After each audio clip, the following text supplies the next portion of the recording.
Hi, and welcome back to C News. We're here now with Mayor Frank Hibbard and Doctors Pallavi and Kiran Patel to talk about some cultural arts activities that are happening here in the city of Clearwater, as well as some of the redevelopment activities that we hope to see happen in the near future. Everyone, thank you for being here. It's certainly an exciting time to be here in Clearwater. Thank you, Doug. Now, behind us we have some of the carousel horses that you all, through the foundation, have funded as part of a larger project. And I was curious if you could just tell us a little bit about what the horses are and why they're here. See, when I was at the airport in Tampa, I'd seen some artwork there. What surprised me was there was no local artist represented there. So I thought that when we are doing our charity ball, I want to support the local artists, encourage them to be here. And so when we selected a theme, we selected a carousel ball. That, because symbolically represents fun. The carousel is round. I feel that what we do goes around in circles, and one should, it's not a linear relationship. Circle is infinite, so many meanings you can get. But primarily our interest of culture and art, helping local artists, promoting local artists, and through culture means when we got all the continents covered, I think a way of showing how culture and arts can bring harmony and peace in the world. So those were some of the thoughts and concepts behind us considering a carousel ball and horses as our theme. Yeah, it's certainly an impressive goal. Now let me ask you, in terms of the carousel ball, that's something that we didn't really talk about. What's the benefit for the carousel ball itself? See, again, I have always been a little different, and what I can call a social entrepreneurship I wanted to use. The idea was to select 10 to 12 local charities of the Bay Area, not limited to Tampa, Hillsborough, or Pinellas, or Pasco, but select from there. An average donor, when they want to support a small charity, the charity does not have enough funds and budget. And if you know historically, they may spend 30 to 50% of their budget in raising funds. When we support the charity and an individual gives $1, we will add 50 cents and give it back. So in a normal structure, what would have happened for that charity, an individual's dollar would have become 50 cents for the worthy cause. When they participate with the charity ball, it becomes $1.50. So I think it's rewarding for everybody. The donor gets more value, the charity gets more value, and we get the ability to help a lot more people with limited resource. And of course, you get to support some local artists and bring that art into the community. And with that said, Mayor, I know that there's been a lot of talk over really the last year about cultural arts and the importance of the arts to Clearwater and to the community. And I don't know if you can talk a little bit about the council's position on supporting things like this in our community and why it's important. Well, we actually funded an Arts Council study, and now we have a Clearwater Arts Foundation board, and they are looking for different ways that we can bring the arts and culture to Clearwater. Obviously, we want to see downtown turn around and become more of an attractor for the arts. And the gracious gift of having the carousel horses here at the library accomplishes that task. It gives people a reason to come downtown, this beautiful new library. But this is going to be an ongoing thing. We want new activities, new items that will be coming online at all times. And we believe that that makes the community stronger. We think it's very important for children that they're not only learning the basics, but that they're also well-rounded. We've seen that the children that are exposed to the arts do better in class, and they're just better, well-rounded citizens.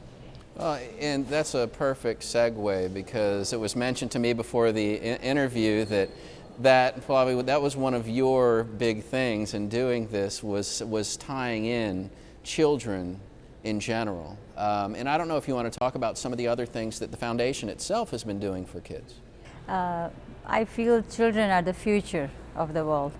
And if you want to make a change, if you start working on developing an ideal child who loves to who loves everybody. You know, they understand the global family, and they get interested in diverse culture, arts, and one of our project is Patel Conservatory, where we have a lot of children learning performing arts, and that over 150,000 a year.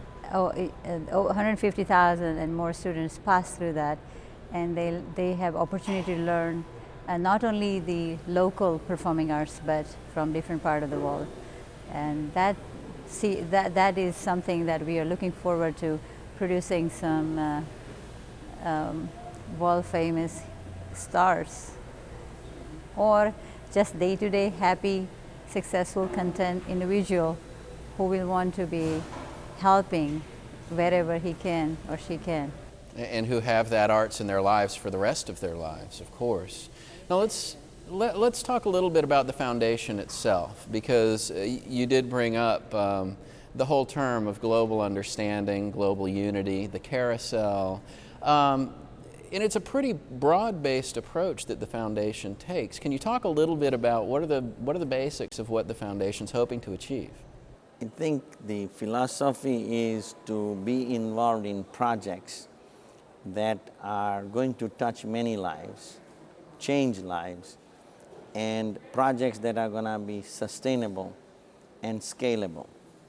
And we pick such programs and partners, especially in the local community.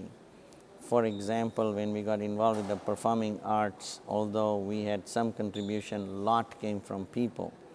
And I know for next 50, 100 years it's going to be there and touch many, many lives as we go along.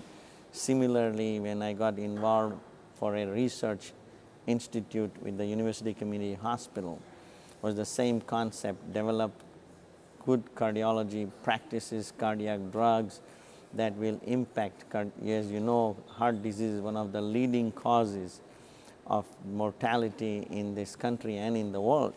So when we are able to do research of that type, that's going to impact globally. And then a large involvement with University of South Florida, again to produce kids and young people who are trained in a different way. We call that Center for Global Solutions more as a do tank and not a think tank. So that not only we want to come up with theories, but we want to implement that. And to do that, for example, this year we were in Zambia and Tanzania. In Zambia, we are having a HIV hospice center and a total care center. In Tanzania, hoping to build a heart institute. In India, we have got 40 HIV centers that we are involved with, several hospitals, schools, things of that type. Even in Tampa Bay, we were fortunate enough to be involved with the first charter school by a university, and this school was meant to give a good beginning to socially handicapped children. So giving them a good foundation, solid foundation to start would mean that they'll become a better future citizens. Outstanding. Well, let's kind of change gears here a little bit, because we talk about different ways of contributing to the community, and you all certainly have a plethora of those. Now there's another one that's happening right here in Clearwater that a lot of people have watched and a lot of people have wondered about, and that is the hotel development on Clearwater Beach. I don't know if there's anything that you wanted to say in relation to that while we had you here. Yes, I think to me that project is a passionate project.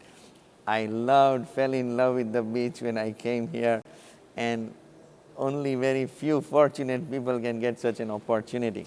I think Clearwater needs the change. Today, with one of the 10 best beaches in the world, why we don't have tourists? Why would, Naples, Fort Lauderdale, which don't have as good a beach, have got more tourist activity than us? So I feel the opportunity to transform the landmark, to change it, and make it a better place for the citizens is a great opportunity that I have been afforded. And I think with supportive team like the mayor and others, I am sure we will be able to do a fabulous job. It is my dream to make it a destination place that if somebody says, yeah, I have to go to one hotel once, they should think of Clearwater, they should think of our hotel. That's the dream, that's the vision, and hopefully we'll be able to achieve it. Great. Well, Mayor, feeding off of that, I don't know if you want to talk about, in terms of from a city perspective, why a project like this is important. Well, obviously the project's very important. We've seen the disintegration of much of our tourist foundation. We believe that just like well-rounded children, we also need a well-rounded economy. And that means that we have residential, but we also have tourist destinations. And we want to have tourist destinations, as Dr. Patel has talked about, that are extremely memorable. And we think that his project is one of those linchpins in making Clearwater Beach a place that people will talk about when they go back home and that they'll return to year after year. And his participation in the hotel, adding hotel rooms, and also in Beach Walk is going to make Clearwater that type of destination. Definitely. Well, I think we're just about out of time, but I don't know if there's anything else that you all wanted to comment on or mention about the foundation. I know that your next event, the Carousel Ball, is April 1st, is that correct? Yes. And how can people find out about that? I think by contacting the foundation office, 813-594-1026, extension 620. And I hear that we've got next year another project that involves carousel Of elephants. Elephants, which ought to be fun. Well, I want to thank you all for taking out the time. I appreciate it. Thank you. Mayor, as always, thank you. And I want to thank everyone for being here this month on C News. It's certainly an exciting time to be in the city of Clearwater. If you have story ideas or questions, you can email cnews@myclearwater.com. Thanks again for being here, and we'll see you next month.